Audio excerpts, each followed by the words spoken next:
বিশ্বনবী একবার ছাগলের রান খাচ্ছিলেন। রান খেতে খেতে বিশ্বনবী বলেন, আনা সাইয়্যিদুন নাসি ইয়াউমাল কিয়ামাহ, আমি কিয়ামতের দিন সর্বশ্রেষ্ঠ হব, মানুষের মধ্যে সর্বশ্রেষ্ঠ সেরা আমি বিশ্বনবী। আলহামদুলিল্লাহ পড়েন।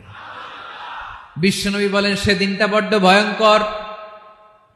সেদিন কেউ কারো কোনো উপকারে আসবে না, বন্ধু বন্ধুর কাজে আসবে না, স্ত্রী স্বামীর উপকারে আসবে না, স্বামী স্ত্রীর উপকারে আসবে না, পীর সাহেব মুরিদরে বাঁচাতে পারবে না, মুরিদ পীর সাহেবরে বাঁচাতে পারবে না, নেতা কর্মীর পরিচয় দিবে না, কর্মী নেতার পরিচয় দিবে না, ভাই বোনকে চিনবে না, বোন ভাইকে চিনবে না, বাবা তার সন্তানকে চিনবে না, মেয়েকে দেখে মা দৌড়ে দৌড়ে পালাবে।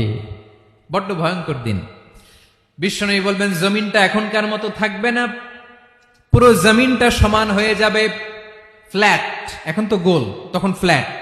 সবাই এক জমিনের উপরে দাঁড়াবে, সূর্যটা মাথার কাছে চলে আসবে, সূর্যের গরমে মানুষের মাথার মগজ গলে গলে কানের ছিদ্র নাকের ছিদ্র দিয়ে বেয়ে বেয়ে পড়বে।